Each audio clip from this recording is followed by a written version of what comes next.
হযরত আলী রাদিয়াল্লাহু তাআলা শাহাদাতের পরে দুই দল বিভক্ত হয়ে গেল।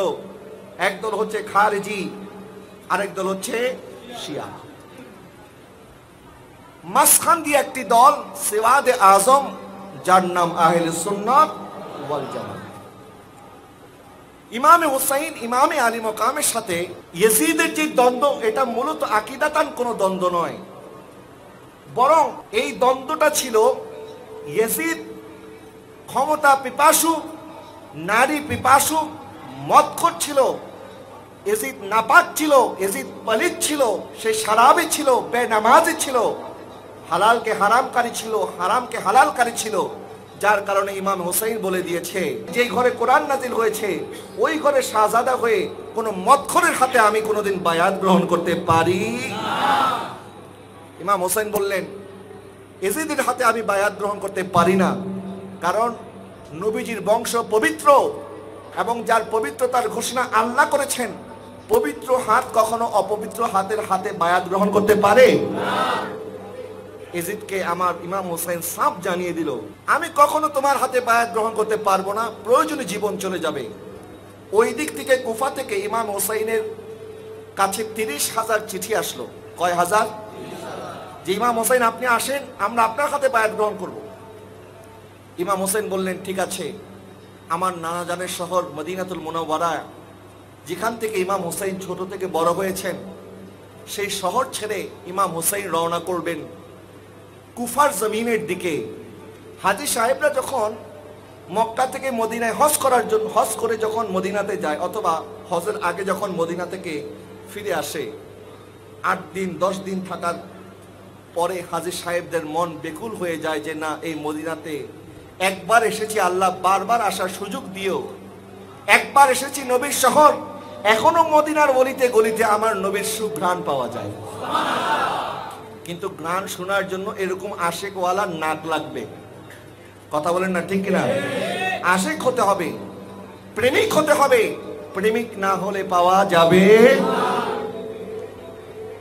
ইমামে আলী মাকাম যেখান থেকে ছোট থেকে বড় হয়েছেন, হাজী সাহেবরা 10 দিন থাকার পরে সেখান থেকে আসতে মনে চায় না। আর ইমাম হুসাইন কি করে, কতটা কষ্ট করে সেখান থেকে নানা জানের কাছ থেকে বিদায় নিয়েছিলেন। এই জন্য এক শায়ের বলেছেন, নবী কে নওয়াসে হুসैन बिन हैदर लड़कपन का वादा निभाने चले हैं सुए करबला को 72 को लेकर रज़ाए खुदा सर कटाने चले हैं। ইমাম হুসাইন যখন বিদায় নিচ্ছেন, নানা জানের কাছ থেকে যখন বিদায় নিচ্ছেন, আমার নবী কতটা কষ্ট পেয়েছেন। যে হুসাইনকে আমার নবী কাঁধে চড়িয়েছেন, যে ইমাম হুসাইনের জন্য নবীজি সেজদা লম্বা করে দিতেন। পৃথিবীতে অনেক নানা এসেছে, অনেক নাতি হয়েছে, কোন নানা তার নাতিকে এতটা ভালোবাসে নাই আমার নবী তার নাতিকে যতটা ভালোবেসেছে। একবার নবীজির এক কোলের মধ্যে হযরতে ইব্রাহিম, নবীজির শাহজাদা, অল্প বয়স, আমার আল্লাহ ওনাকে অল্প সময় নিয়ে গেছেন। কেন নিয়ে গেছেন? এক কোলে নবীর শাহজাদা ইব্রাহিম, আরেক কোলে নবীর আরেক শাহজাদা হযরত ইমামে হুসাইন। জিবরিল আসলেন, বলেন হুজুর, আল্লাহ আপনাকে সালাম দিয়েছেন এবং বলেছেন এই 2 শাহজাদার যে কোনো একজনকে আপনাকে আল্লাহর জন্য ছেড়ে দিতে হবে। মানে আল্লাহ তাদের 2 জনের যে কোনো একজনকে নিয়ে যাবেন। হুজুর আপনি বলেন, আপনি কাকে রাখবেন আর কাকে আল্লাহর জন্য দিবেন? আমার নবী কঠিন পরীক্ষার মধ্যে পড়লেন। একদিক দিয়ে নিজের শাহজাদা হযরত ইব্রাহিম, আরেক দিক দিয়ে হযরত ইমামে হুসাইন। নবীজি চিন্তা করলেন, ইব্রাহিমকে যদি দিয়ে দেই তাহলে শুধু আমি কষ্ট পাবো, আর যদি হুসাইনকে দিয়ে দেই তাহলে আমিও কষ্ট পাবো, আলীও কষ্ট পাবে, ফাতেমাও কষ্ট পাবে। সুতরাং আলী আর ফাতেমা যেন কষ্ট না পায়। ঠিক আছে জিবরিল, যাও, আমার আল্লাহর জন্য আমার শাহজাদা ইব্রাহিমকে দিয়ে দিলাম। যে ইমামে হুসাইনকে নিজের শাহজাদার বিনিময়ে আল্লাহর কাছ থেকে নবী রেখেছেন, সেই ইমামে আলী মকাম ইমামে হুসাইন যখন নানা জানের কাছ থেকে বিদায় নিয়েছে, নানা জান কি করে বিদায় দিয়েছে? वो घर से निकल कर मदीने की बाहर खड़े हैं रहे हैं ये ज़हरा की जानिबी, ज़हरा की जानिबी लाइनों से कह दो कि उम्मत की खातिर, लाइनों से कह दो कि उम्मत की खातिर हुसैन अपना घर को लुटाने चले हैं नबी के नवासे हुसैन बिन हैदर लड़केपन का वादा निभाने चले हैं। কারবালার যে ঘটনা, এই ঘটনা ছিল হক এবং বাতিলের লড়াই। কি ছিল? হক এবং বাতিলের লড়াই। এবং এখন পর্যন্ত 1400 বছর পরেও হক এবং বাতিল প্রমাণ হয় কারবালার ঘটনাকে যখন সামনে রাখি। কারবালার ঘটনাকে কেন্দ্র করে এখনো কিছু মুসলমান, নামদারি মুসলমান, যারা এজিদের পক্ষে কথা বলে। নাউজুবিল্লাহ বলে না? তা আছে না নাই? এজিদের বংশধর এখনো আছে। কিন্তু পার্থক্য হচ্ছে এজিদের কথা যখন তারা বলে, তারা কিন্তু ভয়ে ভয়ে বলে। কারণ জানে ইমাম হুসাইনের আশেক যেখানে আছে, 72 জনের মোকাবেলায় এজিদ বাহিনী এসেছিল 22,000। কয় হাজার? এজিদ বাহিনীর সেনাপতি যে ছিল, সে এজিদের দরবারে আবার চিঠি লেখে যে হুজুর, হে মুসলমানদের, তাদের ভাষায়, তারা তো এজিদকে আমিরুল মুমিনিন বলতো। নাউজুবিল্লাহ বলেন। আমিরুল মুমিনিন নয়, বরং আমিরুশ শায়াতিন ছিল এজিদ। এজিদ ছিল শয়তানের আমির। কিসের আমির? মুমিনের আমির ছিল। তো এজিদের কাছে চিঠি লিখেছে যে 72,000 হবে না, আরো সৈন্য পাঠান। অথচ মোকাবেলা করবে কয়জনের? 72 জন। তো 72 জনের মোকাবেলা করতে তো 22,000-এর প্রয়োজন নাই। কিন্তু হকের সামনে যখন বাতিল দাঁড়ায়, তারা সংখ্যা দিক থেকে বেশি থাকলেও তাদের ভিতরে কম্পন শুরু হয়ে যায়। কথা বলেন না, ঠিক কিনা?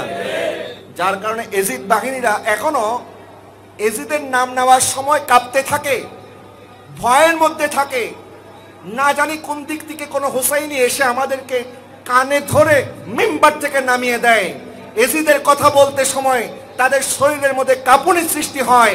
আর আমরা যখন হুসাইনের কথা বলি, আমাদের মাথা ঝুঁকে যায় না, আমাদের মাথা আরো উঁচা হয়ে যায়। কথা বলেন ঠিক কিনা? ইমাম হুসাইনের কথা যখন আমরা বলি, আমরা বড় গলায় বলি। আর এজিদের কথা যখন তারা বলে, তখন গলাটা ঝুঁকিয়ে মিনমিন মিনমিন করে বলে। আমরা হকের পক্ষে আছি, আমরা কোনো কিছুকে পরোয়া করি না। ইমামে আলী মকাম ইমামে হুসাইনকে যখন কুফা থেকে চিঠি দিলেন, প্রায় 30,000 চিঠি আসলো। ইমাম হুসাইন রওনা হয়ে গেলেন কুফার দিকে। এই দেশে যারা মহারম মাস আসলে মাতাম করে, বুক চাপড়ায়, শরীরের মধ্যে কাঁচি দিয়ে আঘাত করে, এই ধরনেরও কিছু মানুষ আছে না নাই? এরা হচ্ছে অতিভক্ত মানুষ। একটি কথা আছে, অতি ভক্তি কথা আছে না নাই? যারা 30,000 চিঠি দিয়েছে, ইমাম হুসাইন কারবালার ময়দানে উপস্থিত হয়েছে, সেই কুফাবাসীরা ইমাম হুসাইনের আসার খবর জানে কি জানে না? যারা চিঠি দিয়েছে তারা ইমাম হুসাইনকে সহযোগিতা করার জন্য আসে নাই। চিঠি দিয়েছে, আপনি আসেন, আমরা আপনার হাতে বায়াত গ্রহণ করব। কিন্তু ইমাম হুসাইনকে দাওয়াত দিয়ে এনে তারা এজিদের ভয়ে চুপ হয়ে গেল। তারা ইমাম হুসাইনকে পৃষ্ঠ প্রদর্শন করে বিপদের মধ্যে ঠেলে দিল। এরাই হচ্ছে শিয়া। এরা কারা? শিয়া। কিন্তু কারবালার ময়দানে ইমাম হুসাইনের সাথে 120 জন কম বেশি উপস্থিত ছিল। শহীদ হয়েছে 72 জন। বাকি যারা ছিল ওনারা নারী ছিল, শিশু ছিল। শিশুদের মধ্যে হযরত আলী জাইনুল আবেদিন ইমাম হোসেনের একমাত্র শাহজাদা, যাকে এজিদ বাহিনী জীবিত ছেড়ে দিয়েছিল। কারণ কিয়ামত পর্যন্ত তো নবীর বংশধর জারি থাকবে, এই ব্যবস্থা তো আল্লাহর পক্ষ থেকে হয়েছে। যার কারণে এজিদ বাহিনীর মনে হযরত আলী জাইনুল আবেদিনের ব্যাপারে একটু নরম দিল করে দিল, যেন তারা এজিদ বাহিনী যেন জাইনুল আবেদিনকে শহীদ না করে। এই ব্যবস্থা করে দিয়েছেন কে? আল্লাহর পক্ষ থেকে এই ব্যবস্থা হয়েছে। 72 জন শাহাদাত বরণ করলেন। 72 জন শাহাদাত বরণ করার পরেও যে ইমাম হোসেনের একজন শাহজাদা ছিল, অথচ ওই সময় এজিদের ছেলে ছিল 14 জন। কয়জন? আর ইমাম হোসেনের ছেলে কয়জন? একজন। একজনের মোকাবেলায় 14 জন রেখে গেছে এজিদ। কিন্তু ওই 14 জনের মাধ্যমে তো এখন তাদের বংশ ব্যাপক আকারে ধারণ করার কথা ছিল, কিন্তু পৃথিবীর বুকে এজিদের বংশধরদেরকে খুঁজে পাওয়া। কিন্তু ইমাম হোসেনের বংশধর এখন আছে না নাই? আলী জাইনুল আবেদিনের বংশধর আছে না নাই?